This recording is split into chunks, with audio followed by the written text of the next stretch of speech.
You are listening to the Hiking Radio Network, where we talk the walk with shows by hikers about hikers for everybody.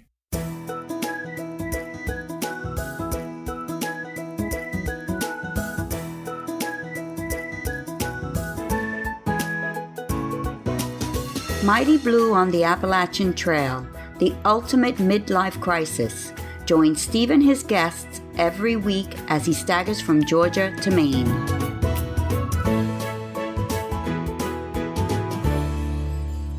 Hi guys, good to be back with you all again. This is Mighty Blue on the Appalachian Trail, the ultimate midlife crisis. And I am Mighty Blue, or Steve Adams. Well, you probably know by now that I'm back full-time on the podcast. So, as you'd imagine, I've been feverishly interviewing people to pack my schedule out with interesting guests for you to listen to. And there are a few people more interesting in this hiking world of ours than today's guest, Jessica Mills or Dixie. But, of course, being me, I didn't just want to speak with Jessica. I wanted to chat with her partner and newly minted thru-hiker, MarDe Brooks. So I reached out to them and they both agreed to come on the show. I'm sure you're going to get a kick out of listening to them interacting with one another as a couple. As you'll hear, we had a lot of laughs. And after Jessica and MarDe, I chat with Katie, who is now coming to terms with what people mean when they refer to Rocksylvania. As ever, though, she's coping admirably. Later, I'm going to talk about the arrangements for the show when I'll be away on the John Muir Trail. But let's get on now and hear from a terrific couple. Here are Jessica Mills and MarDe Brooks. Okay, so we've got two special guests today. One is an old friend of the show, while the other is a new friend of the show. This is the new friend, is MarDe Brooks, singer, songwriter, and as his website says, and now thru-hiker. And she is Jessica Mills or Dixie. Hey guys, how are you? I'm fine. How are you doing? I'm good. I'm very good. You're not going to let her speak for you all the time, are you, MarDe? No, Yeah. she jumped right in there, but no, I'm doing great, and I'm glad to be here. This is pretty cool. Right. Well, look, Jessica and I have spoken before, so I'm going to start with you, MarDe, if you don't mind. Okay. I saw that you did most of the Pinhoti Trail with Jessica. Are you new to hiking, or has that been part of your life prior to meeting her? And no, I'm brand new to it. Oh gosh, that was my first overnight backpacking trip. The first night I met her on the Pinhoti. Oh my gosh, why was that? Okay, rewind, because you said the first night I met you on the Pinhoti, but we didn't meet on the Pinhoti. But like when you met up to hike with me on the Pinhoti. Exactly. I understood that. I'm keeping that in. There's no rewinding going on there. I'm keeping that in. Yeah. Well, just to be clear, I was on a run in Missouri playing some shows when she actually started the Pinhoti, so I didn't get to start the same day she did. I was about a week behind her. And you brought Fancy May out, didn't you, to hike as well some of the time? So what was that like? Because hiking with a dog, to me, I couldn't imagine doing it myself. I know you love dogs, Jessica. So what was it like hiking with a dog? Are there different things to think about? Yeah. So yeah, just the biggest thing was the well-being of the dog, of Fancy. And when we started, it was super hot. She's a black dog.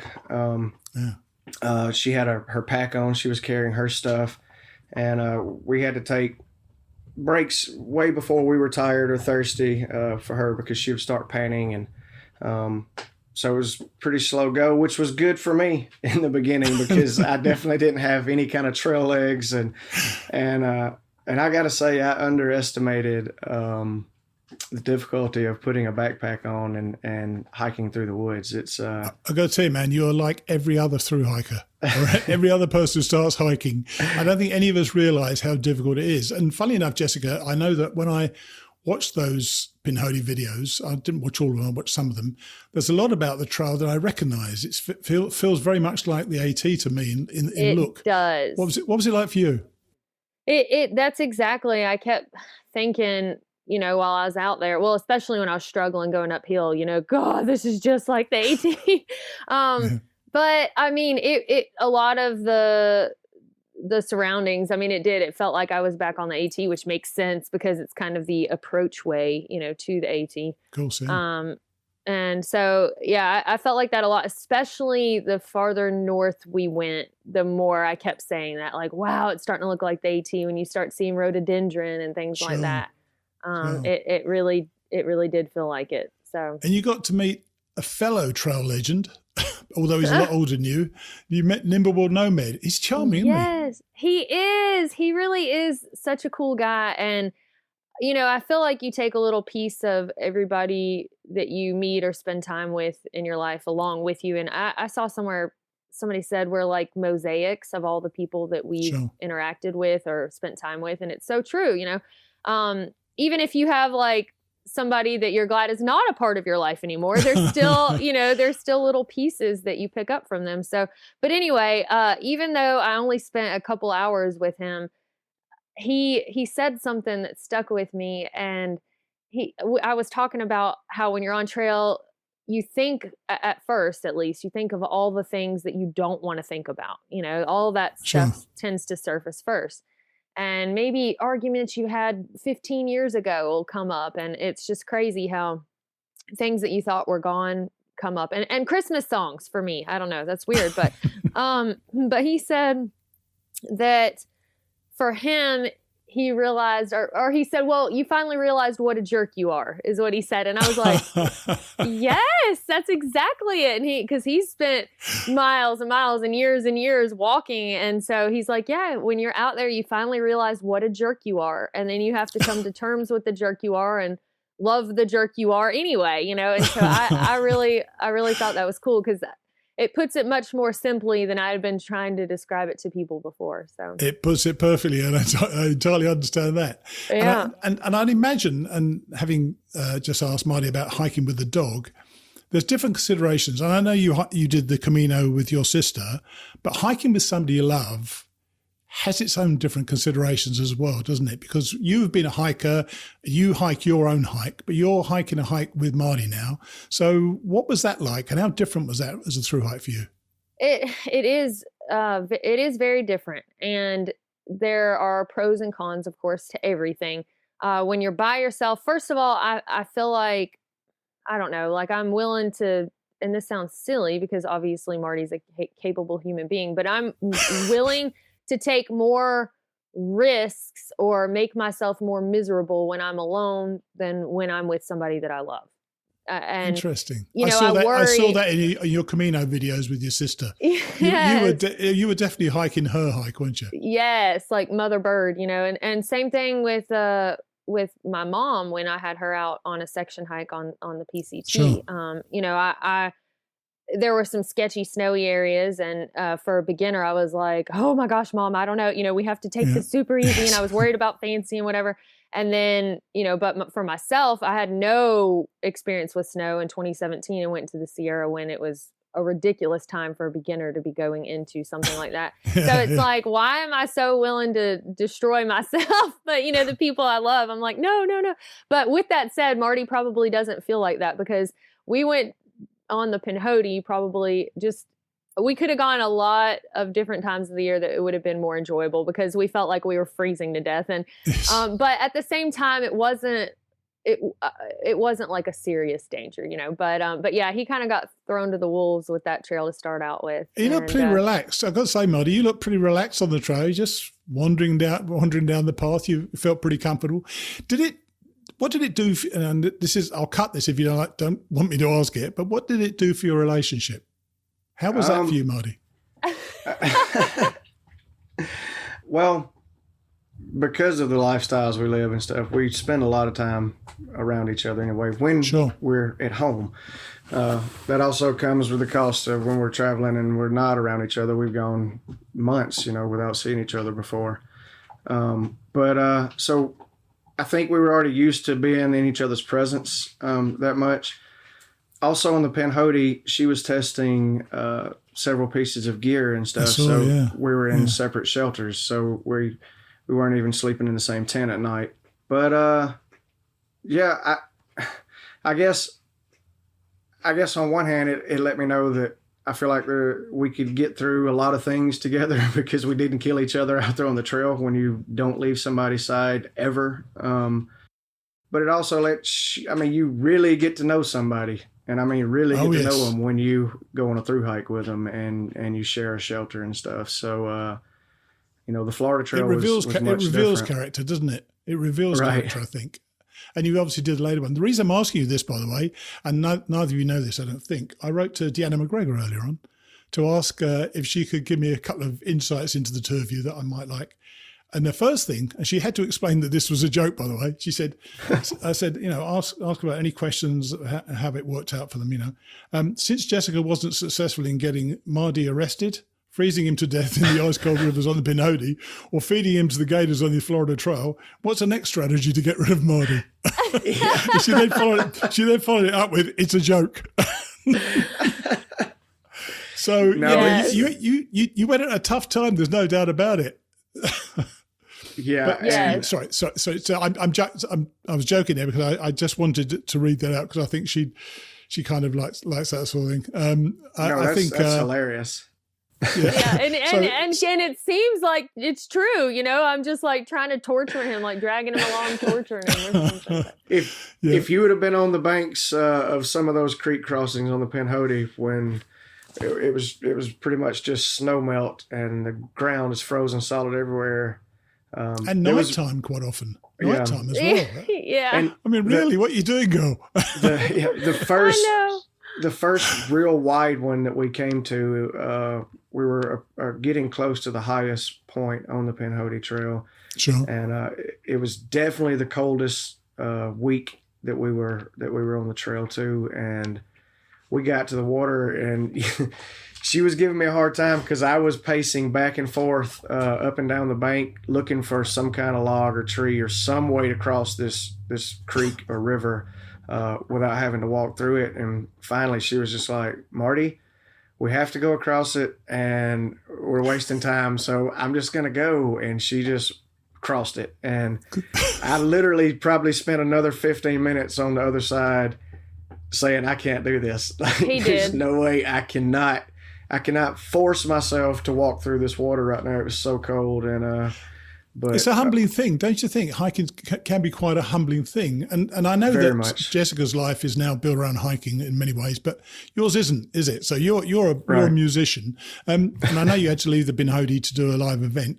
Tell us about the music. How's it going? Well, first off, I'm glad to be playing live music again. So that's coming back. And because of the pandemic and stuff is really what afforded me the opportunity to go on the hikes and stuff with her, though, because I didn't have anything scheduled because there wasn't anything to schedule.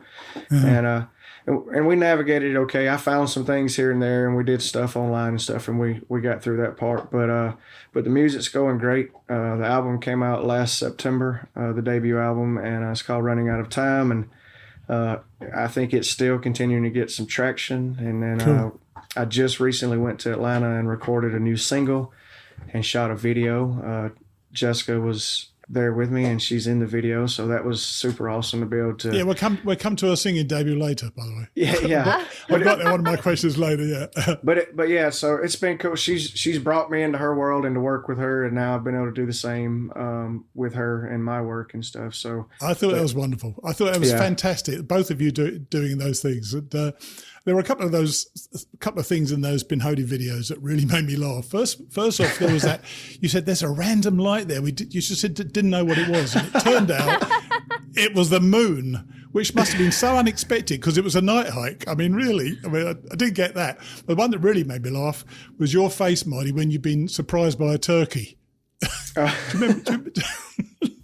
You look horrified by it, but they were great. But let's get on to the Florida Trail. I was really struck, Jessica, when you said, I think you said in the Pinhoti videos, but you said that you're always nervous the night before a hike. What are you nervous about? You've done these hikes now. What is it that gets you? I guess I worry that I'm going to leave something really important at home. I worry that some piece of gear that I'm going to need, like I'm going to get out there. But the thing is, there's a way around everything to some extent, or I have left a lot of things in the past, so I always figure out a way to make it work. And I mean, worst case, you can turn around and go back to the trailhead, but it's just, I don't know. It's just an unrealistic nervous thing. And that's why I tell people, if you feel like you're going to puke before you start, it's normal. And at least for me, because that's how I always feel. And I mean, after I've done it year after year, it's just this thing. I mean, oh, what if I leave my Sawyer? And then I'm like, well, I can always boil water. I mean, it's not the most That's convenient thing, but it's not the end of the world. Okay, what if I leave my trekking poles? Actually, I did do that one time and my shelter sets up with them. But thankfully, Nathan at the Pinhoti Outdoor Center let me borrow a set of his. So, I mean, it's just little stuff like that. But, worse, if I hadn't had anybody to help me, you can use limbs, out of a tree as the setup for my shelter. So it's just, you can find a way around anything. And really, that's kind of the fun of all of it, is throwing yourself out there and figuring it out. But I still get nervous. I don't know. I don't know why. I get excited. I haven't done anywhere near as much as you, but I get excited. And I know that when I started the trail, the AT for the second time in 2019, I was immediately at home. Surprised me how at home I felt, because I knew what I was doing. I was terrified when I first went, in 2014. But when I'd done it second time, I was fine. So I watched your first video of the Florida Trail when it first came out. And I kind of abandoned them a little bit after that because I thought there's no way I would want to do that. And I couldn't imagine that would be a lot of fun wading through water. So why was that fun? I don't know. I really can't, because everybody says the same thing. And I know a lot of people are like, I just can't watch this because, I wouldn't like it. And I get that, but I don't know. I remember going on a field trip when I was a little girl and we went to a swampy, marshy area. And I don't know the exact place, but I really need to see if I can find my middle school teacher or his daughter on Facebook or something and ask. But I remember us walking, like at that time, I was probably hip deep in water, waist deep in some areas. And I feel like they wouldn't take middle schoolers on trips like this anymore. But anyway, we went and we're walking through this sawgrass area, and my science teacher stops and he turns around. He's like, okay, everybody, we have approached a gator nest. So we're all going to turn around and go the other way very calmly. And I was just like, what? But I was so excited. I was just like, man, I want to get up there and look at the gator nest. I wanted to just peek around him. So you've always been like this?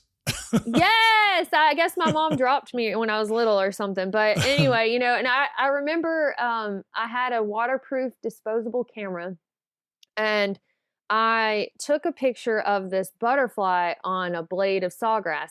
And I was so excited about that picture because, I could just imagine like the butterfly in the foreground and everything kind of blurred out in the background. But this is a disposable waterproof camera, right? So I imagine this beautiful picture in my mind, and I was super excited to go and get them developed, and you have to wait a few days to get them back and all that stuff. So I finally got them back, and it was just like blurred out and you could see the background, and I was so disappointed, but it was just like in my mind, I imagined. So it's really fun to me now because I feel like that little girl is still in my brain somewhere. And so I'm getting to do all of those things now, because I'm a grown up and I can pick to do that. Like I can. And you take so many pictures as well. I'm going to come back to those as well in a minute. So having hesitated for 15 minutes to cross a small stream on the Pinhoti, how is it you took to wading through marshes all the way up the Florida Trail then, Marty? That must have been a bit of an eye-opener for you as well. Well, the cold water on the Pinhoti I think that's my least favorite experience of hiking to date. But it was December, January. It was. I mean, it was just not the time for that. Right. But I was actually super excited about going to do the Florida Trail, and I've been an outdoorsman my whole life, and I'm very fascinated with reptiles, particularly snakes, and I enjoy handling snakes, even the venomous snakes. So I was I was super excited about going in there, and the water part. I guess I was mostly concerned about what my feet would be like in the water that much, and how to maintain those and keep from getting foot rot. Or what was that like? Because you were in the water a lot, weren't you? Because there was one particular day, and I'll come to that in a minute as well, actually. You were in the water a heck of a lot. How do you look after your feet? You just have to make sure you dry them off regularly, or what? Well, for the Florida Trail myself, I took 4 pair of socks, and I would I'd wear 1 pair of socks each day, and then rotate them so I wouldn't change in the middle of the day most of the time, unless it was just something real bad. But but I would dry the socks on my pack. So I'd always have 2 pair of socks drying on my pack at all times. So, but keeping the clean socks was important. And just when we would take breaks and stuff, you'd get to dry land, you take your socks and shoes off and let your feet dry out. And a couple times I didn't do that and paid the price. It definitely reduced my blisters when I would take breaks and let my feet dry and take my socks and shoes off. A lot of times you're just tired, and I didn't. And like I said, I ended up with a lot of blisters because of it. So what about the physicality needed? Because it's, there are no real hills, are there, on the Florida Trail? I mean, you've done up and down mountains forever, Jessica. So, what was it like to just be walking flat most of the time? Was that okay, or did you find some of that boring? I loved it. I'm not going to lie. I did. It was a nice change. I was really excited about it at the beginning, honestly. I was just, but then it was funny because when we got to the Swanee River section, it's more rolling hills there because you've got where land has sloughed off, with the flooding and the, sure. And so anyhow, you're kind of up, down, and it felt good to kind of engage a different muscle group. So it was nice, to mix things up, but it was okay. It was a nice change. And the wildlife, I mean, of course, with the flat ground, you give up the incredible vast views of mountains in the distance. And I do love that. But the wildlife makes up for it by far, in my opinion. And I love seeing all the critters. You saw a lot of new species, didn't you? That you said a few times, well, I haven't seen that before. Oh, I haven't seen that one as well. I mean, so what did you ever find out what they were? There was one thing that looked like a piece of leaf, which had legs on it. And it was a tiny I didn't find out. I think we may have looked it up, but I can't remember now. But yes, there were a lot of different things that I'm like, I didn't even know this existed. But even seeing things like coral snakes, I've never seen a coral snake in person, or at least if I have, it was at a zoo or something like that, but never just in the wild. And I say in the wild, but it was funny because it was on a road walk that we saw. Actually, both of them. We were one was at a springs area on a road. It had been run over, and the other one was on a road walk, and it was on the road and, scurried off the road when we approached it. So, but we also saw a bald eagle fighting with buzzards over roadkill on the road. Right. So, I mean, even the road walks, that's the thing about the Florida Trail. People hate road walks and there are a lot of them on the Florida Trail, but you still got to see so much cool stuff. And it was nice to be able to go in and get a cold drink somewhere. Sure. But also, it got you off the swamps and on dry land to give your feet a break and mix it up. So, but there is quite a bit though, isn't it? Isn't there quite a bit of road walking around Orlando area? I think there is. Yes, Orlando area. Even, I mean, you'll just have different patches where they haven't managed to, gain access to land or easements or whatever they have to do to make it all happen and the stars align. So there are a lot of the road walks aren't super bad, as far as traffic, and you've got a wide shoulder and all that. But some of them are kind of sketchy. Florida has notoriously the worst drivers in America.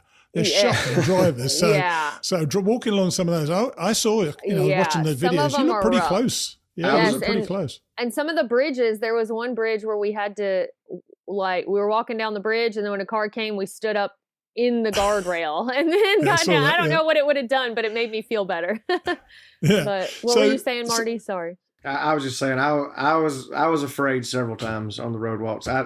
Everybody talks about the dangerous wildlife, the panthers, the bears, the gators, the snakes and spiders and all that stuff. And I probably said 100 times to her on that hike, I was like, if we die on this trail, it's going to be on one of these road walks. It's not going to be from anything in the woods.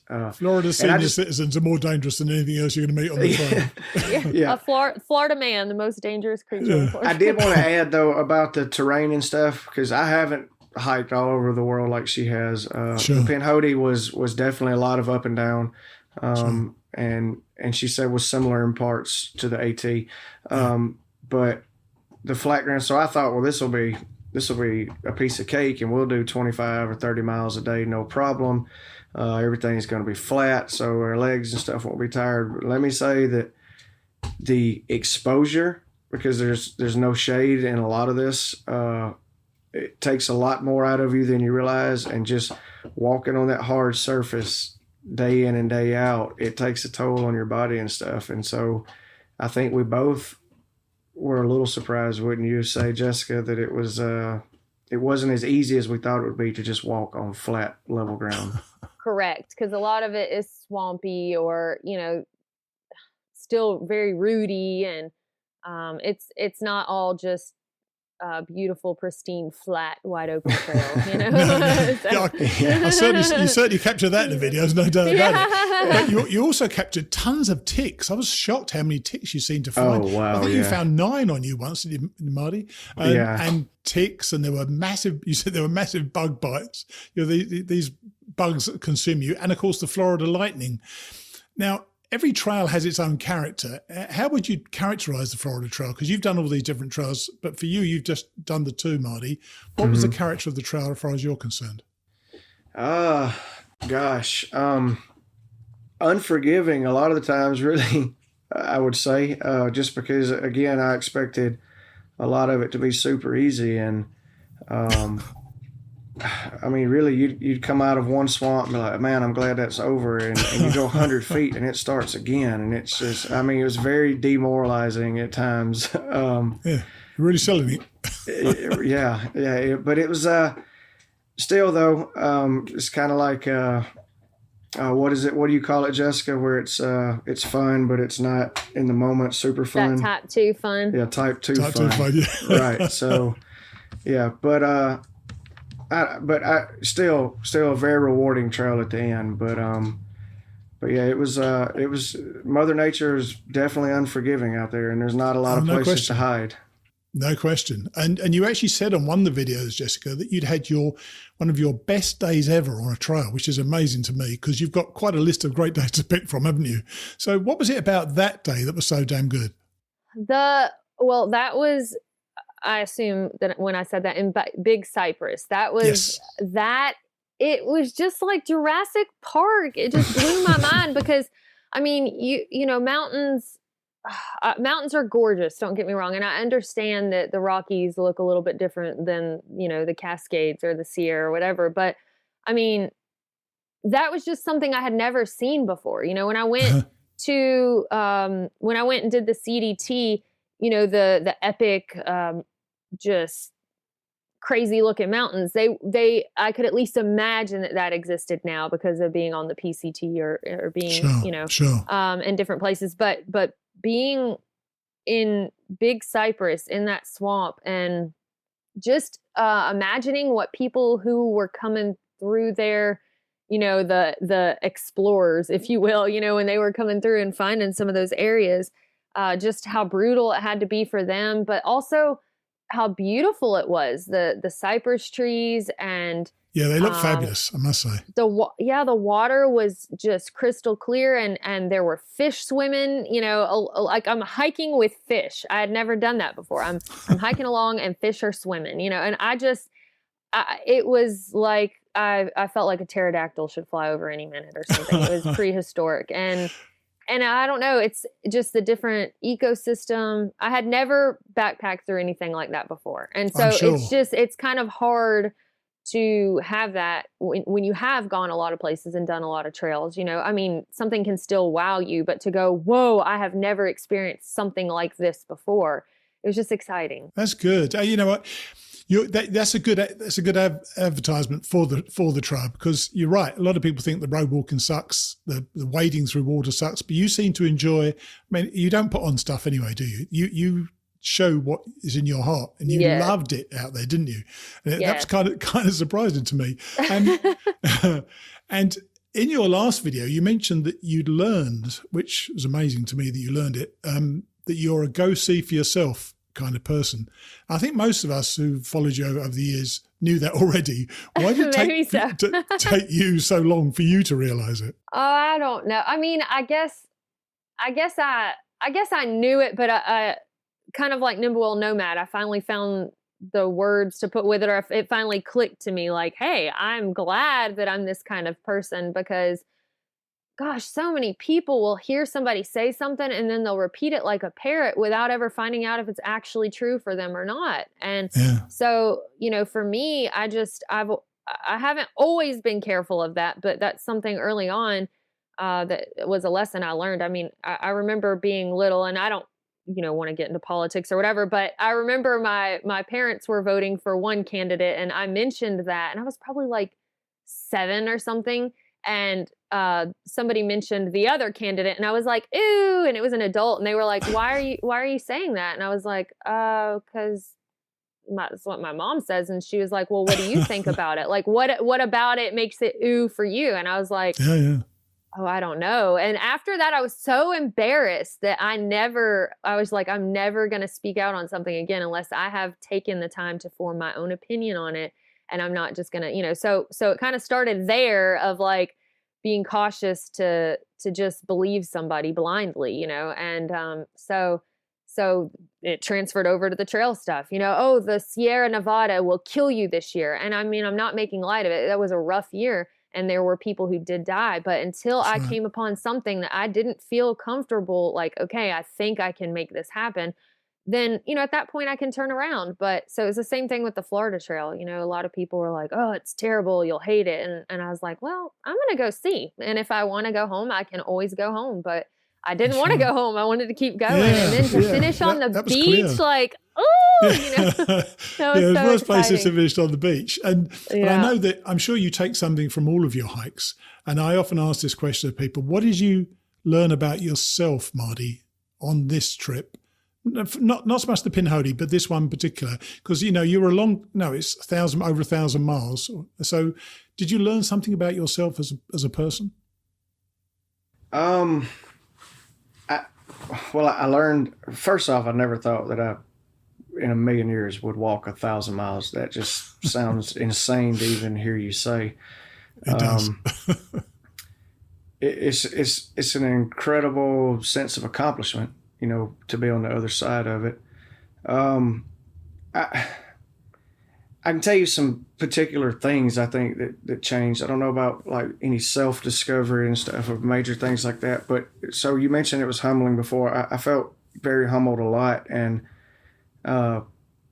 oftentimes on the trail we were treated, especially on the Florida Trail, we were treated like homeless people or just bad people in general, just because we weren't in a car, we weren't in a vehicle, we were on foot, and we had backpacks. And Florida senior citizens, absolutely right.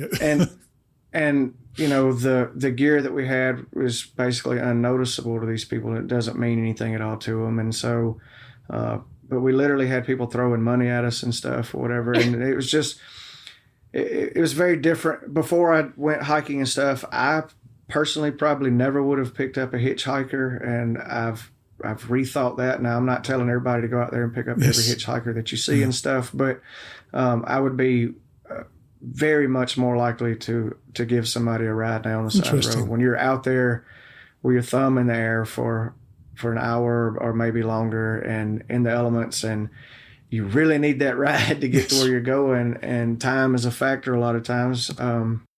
Didn't someone stop and give you $50? They did.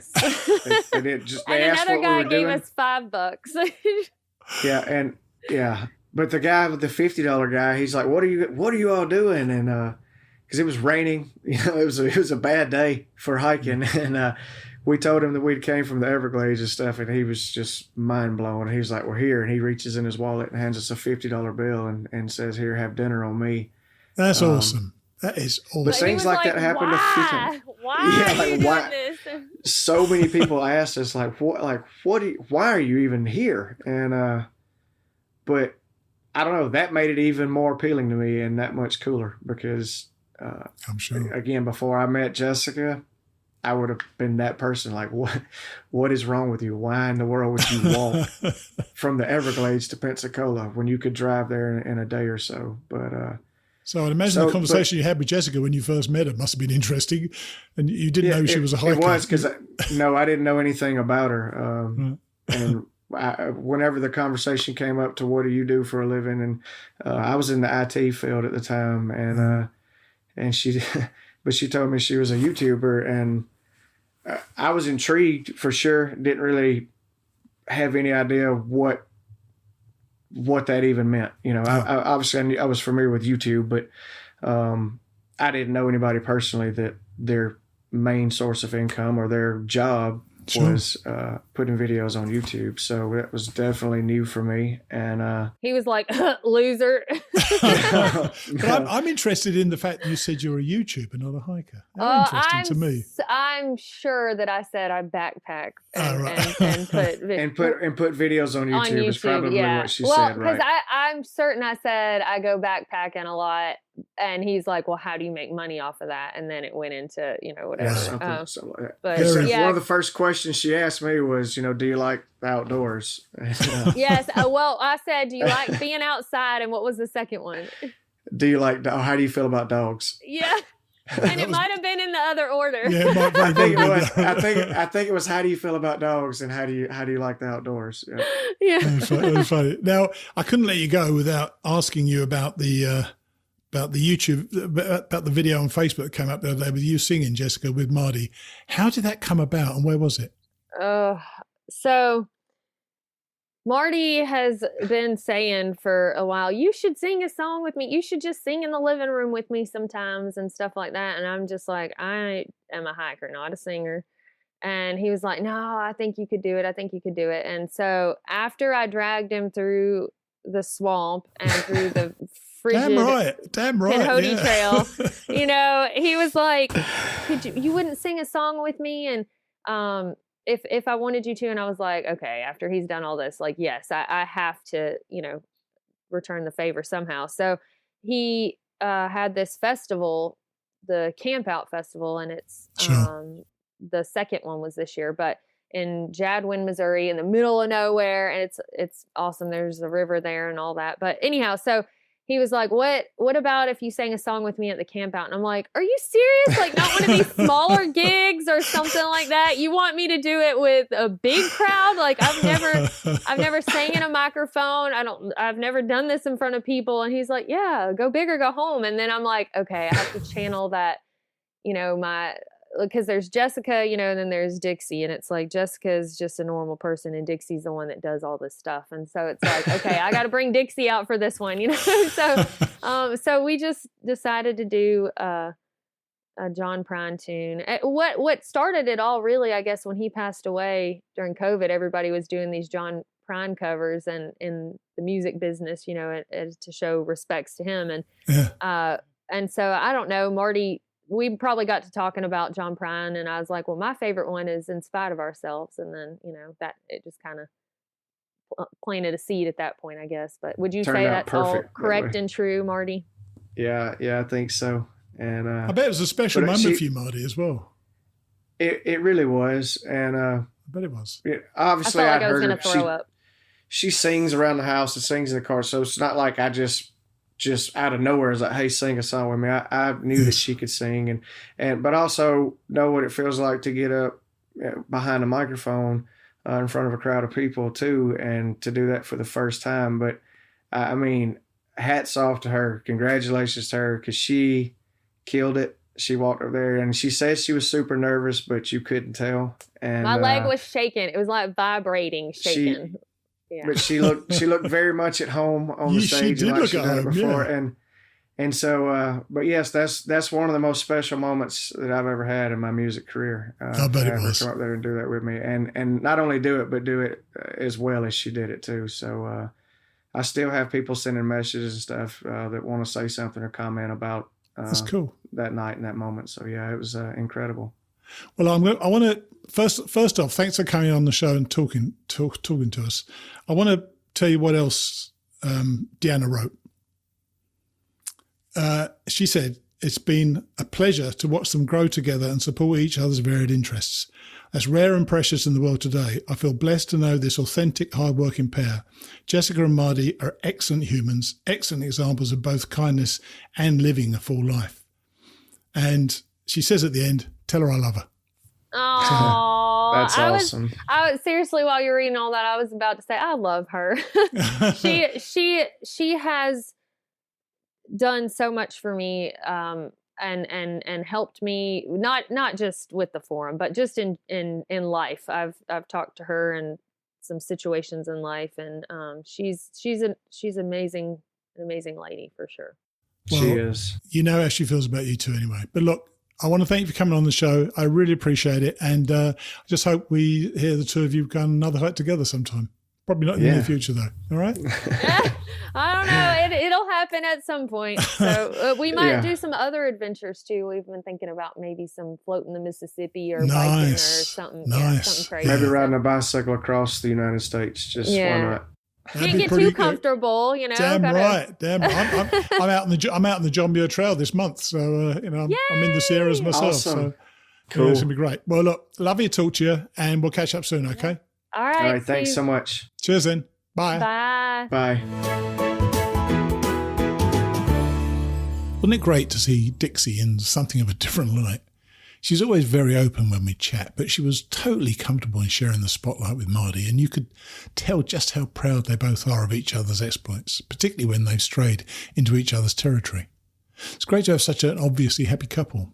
And funnily enough, several people have written to me to see if I could include video of my interviews, and the capacity to do that does exist now, even though I don't currently do it. When I was interviewing Jessica and Marty, you could see the way they looked and responded to one another. It's quite touching. I may well include video when I eventually get round to setting up my Patreon account. Before we hear from Katie, for the second straight week, my donors have stepped up to assure the immediate future of our podcasts. 6 of our monthly donors, Mike DiCello, Terry Hackler, Jenny Grunke, Brian Helton Jr., Lisa Rana, and Erskine Bass continued their donations, while Ronelle Baker, Dave Collins, and Kevin Summer also offered generous donations. Dave said, "Great show, Mighty Blue. Thanks for all you do." While Kevin wrote, "Thank you, Mighty Blue." And this is worth listening to. I was really inspired by your interview of Cy as I sit here finding myself in a very similar crossroads in my life. I ordered Cy's book after listening and look forward to the read. Keep up the great work.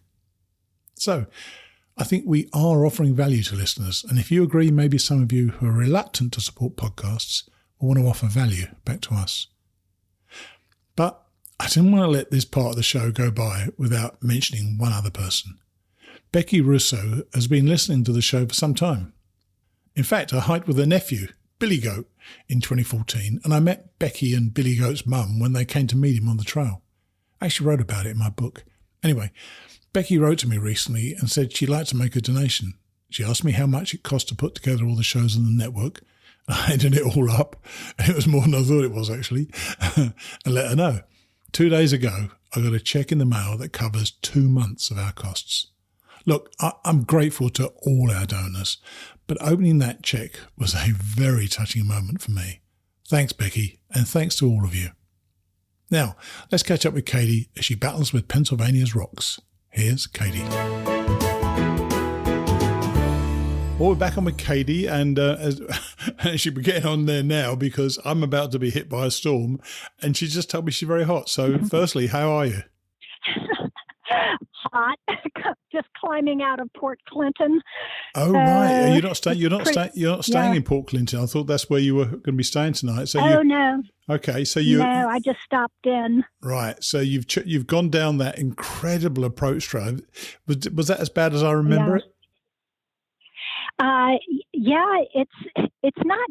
Well, it is. It's a little rough, but the really bad part is just before the railroad track. That's right. I had to take my pack off because I thought, I thought, man, if I don't take my pack off, I'm gonna go down. Yeah. But anyway, I meant to ask you. Fall yesterday. You did what? I was about to ask you about the falls. How have they been continuing or not?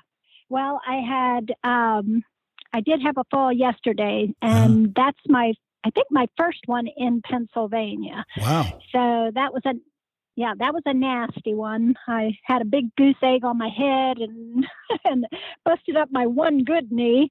So I look a little bit like the walking wounded, but you know what? I didn't get a concussion. It was just, and I'm walking and the knee feels fine. So Well, that's the medical. That's the medical report. But I think a fall does to me anyway, maybe not to you, it used to shake my confidence, maybe for a mile or two or something like that, because you're going along, you're doing pretty good, and suddenly you're on your backside, aren't you? So, how does it on my face. Right. Does it shake you? Does it shake you up at all? Oh, yeah. Yeah. I just laid in the trail for a little bit, trying to do a body scan to make sure I was all right. Right. Yeah. And I've come up with this, I think it's the ratio that I came up with is I had just done a big resupply, so my pack was really heavy. And I think there's a direct relationship between the weight of the pack, your speed, and the likelihood of falling. So I was on a flat area and had just opened it up. And, yes, it's amazing. I had hit one of those little rocks. I had most of my falls in flat areas. I don't know why. Because probably because I think you concentrate more when it's more difficult, don't you? Then you relax too much, then over you go. Oh yeah, absolutely.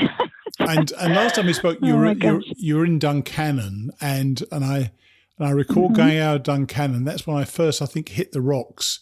It's quite a rocky part out of Duncannon when you start climbing up from the bridge, isn't it?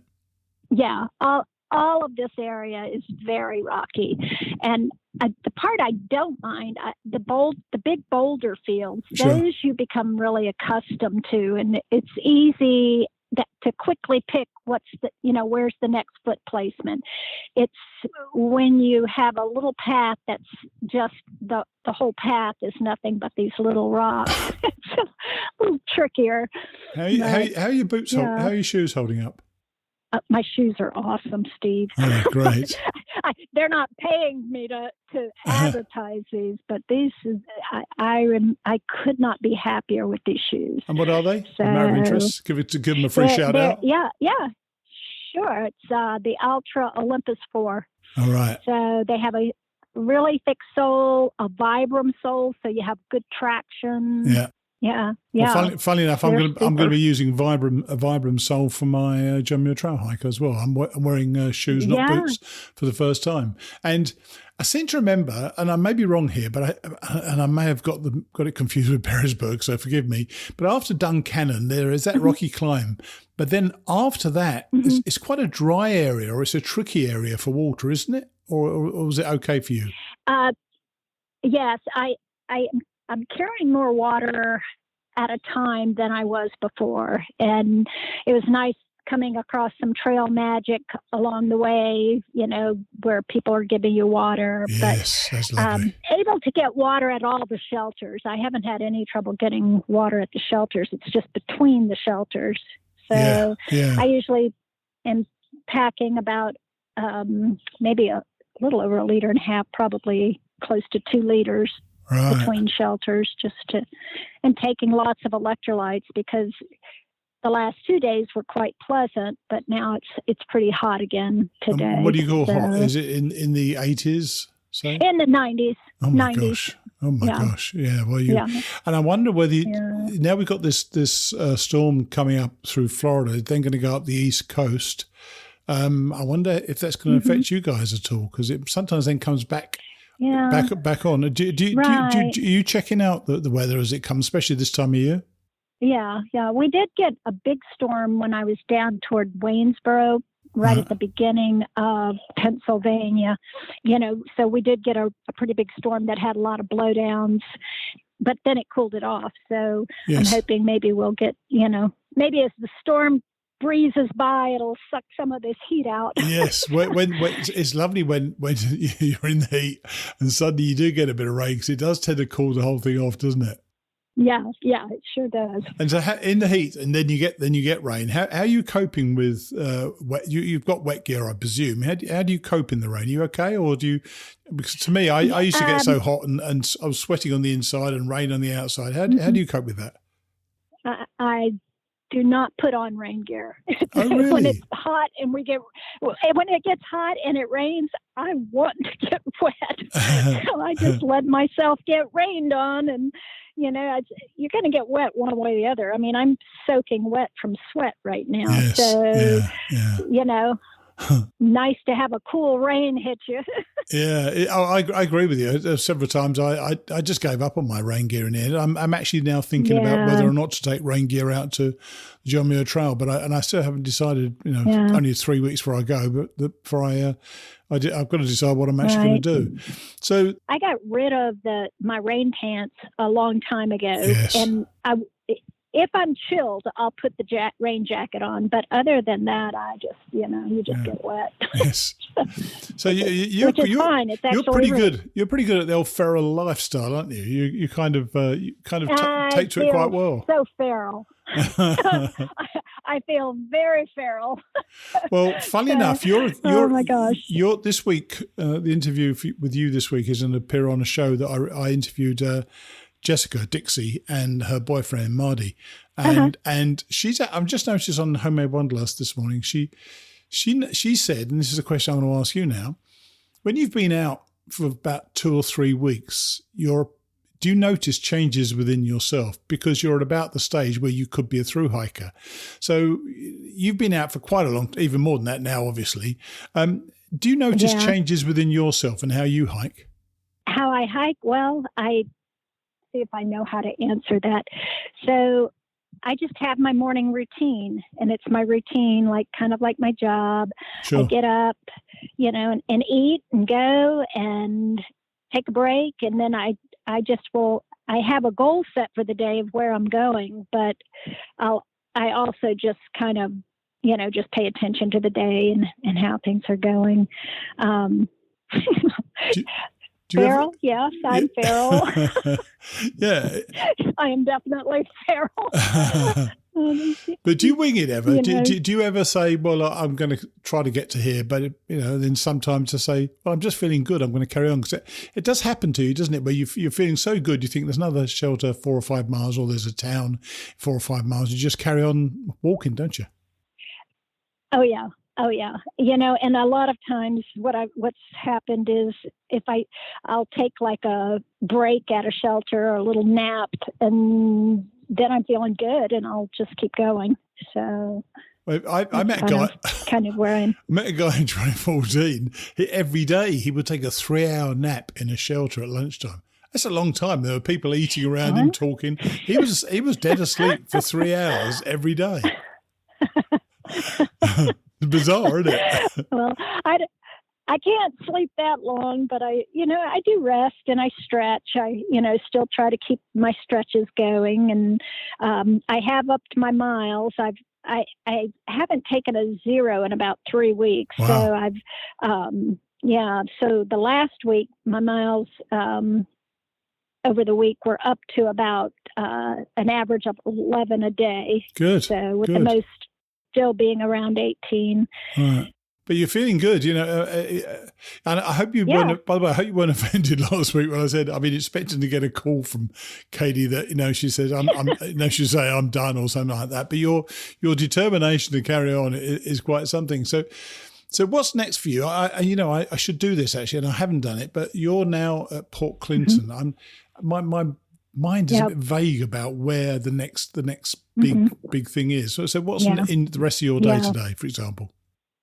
Well, there's Lehigh Gap is coming up.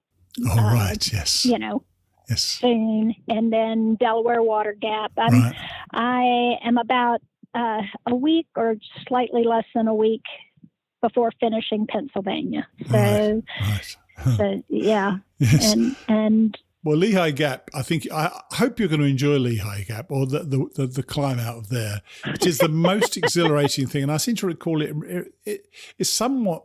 It was what I presumed New Hampshire would be like, but in fact, New Hampshire was about 30 times worse. But the climb out, the climb out of it is sensational. I really enjoy it. And then you look over your shoulder, you think, oh my gosh, I've come up that boulder field, and that is a very vertical climb. So it's fun. Yeah, I think I heard there's some rebar or something involved. I'm not sure. Do you know? Well, I know there is actually on Katahdin and a few of the climbs in New Hampshire and Maine, but I don't recall any rebar in Pennsylvania. Oh, okay. But you never know. But and it's lovely. And it's just a lovely walk along there. And And what about Yeah. the rest of your gear? The rest of your gear is still holding up pretty well, and you've now really dialed everything in. You know what you're doing. Oh yeah, my gear's fine. It when in doubt, I do with less. Yes. What in the evening, I used to either write or record on my phone. What's your evening routine? Or do you just eat and go to sleep like a lot of people used to? No, I haven't. I do. I have a little. It's a little black journal, and I'll, put bullets and important information. Sure. Maybe connections I've made throughout the day. My miles, where I started, where I finished, Cool. things like that. Cool. I don't know if you remember if you went to the what is it called, Port Clinton Barber Shop to recharge my battery today, but that was a neat place, really neat. No, I didn't. I actually stayed at Port Clinton because there's a camp. There's like a town campsite, which was kind of fun. I really enjoyed it, and met one of my people who donates to the show, Mike DiCello, and we went out for a beer with him. So that was pretty cool as well. Nice. Yeah. You had a lovely week last week with the ladies, didn't you? And spending time. That was nice. Yeah, with them. And it's just lovely to meet people along the way and let them and share your hike with other people as well, isn't it? Yeah, absolutely. Yeah. And I find that I will meet through hikers. And we kind of hike for about 3 or 4 days, and then somebody gets off, and either I go forward or I get off and they go forward. But it's nice. It is nice. It's nice to meet people, and boy, meeting this guy who runs this barber shop was just so moving to me. It was just. Do you want to share that? So interesting. Do you want to share that? He lets hikers. It was so hot, and my battery, I had no charge on my phone, and, I just was like looking to get out of this heat. Yes. And so, I walked in and he said, "Hello, what's your name?" And I said, "Phoenix." And he said, "Well, just come on in. There's some, cookies and like lemonade or coffee, whatever you want. Sit down." He said, "Do you mind if I recharge?" "Nope, go ahead." And, such kindness. Yeah. It's the feature. Really, it's the word that most people say when they finish, and I think it's one of the things when you get back to so-called real life, is that you miss that just almost reflexive kindness. Mm-hmm. It's something that's it's nothing. Frankly, letting somebody into your place of work to recharge the batteries shouldn't be anything, but in the context of you as a hiker, it feels fantastic, doesn't it, that somebody would let you do that, and you'd be totally relaxed about you doing it, in fact encourage you to do so. And that sort of kindness is something which you just feel, I tended to feel, you just don't generally see in real life. Right. Some woman in the same town, Port Clinton, walked by me and she said, "Would you like a couple of ice pops?" And I said, "Oh, I would love them." And then there's one person had a sign saying, "Hikers, please feel free to to fill your water bottles at the spigot." Nice. You too. It's just, That's that sort of thing. If you were back in your old life and you were driving, down the road or whatever, and somebody offers you this, you think, well, I don't want any of that. But when you're a hiker, all these little things mean a lot to you, and they make your day a bit. I'm sure in your journal tonight you're going to write about that, and it's something that is one of the another one of those little highlights that just thinks, oh my gosh, this is so worth doing. Yeah, well, look, absolutely. I'm glad you're okay again, and I'm glad you're still moving on. And I'm impressed, in fact, that you actually got into a town which has got a pub, by the way, which I went in, the Port Clinton Hotel. I went in for a few beers. You actually got out again because I didn't get out. So I hate the thought of getting sucked into a town and not being able to get out. But, there is that. But here I am. Climbed myself out of there. Yeah, well, enjoy the rest of your day and enjoy the next week. And we're going to catch up next week and the week after. Then after that, I'm going to be away. So Good luck. Okay. Keep moving forward. I'm sure you are. And hopefully next week you'll be somewhere near the Pennsylvania-New Jersey border. Oh, yeah. Let's hope so. Exactly. All right then. Steve, Speak thanks. to you soon. All right. Bye. Okay. All right. Bye-bye. I think Katie is a real-time study of what it takes to do this trail. She originally didn't follow what she knew to be correct in pacing herself properly, wanting to keep up with her tremly. She got injured, had to leave the trail, and made sure that once she was back on, she altered her pace, readjusted her goals, even flepped up to Harper's Ferry, is now reaping the rewards for that patience and that diligence. I admire the hell out of her, and judging by some of my emails, so do you. Just a bit of housekeeping to finish with today. As you know, I'm off to the JMT, a trail, I might add, that I've been spectacularly unsuccessful with in the past.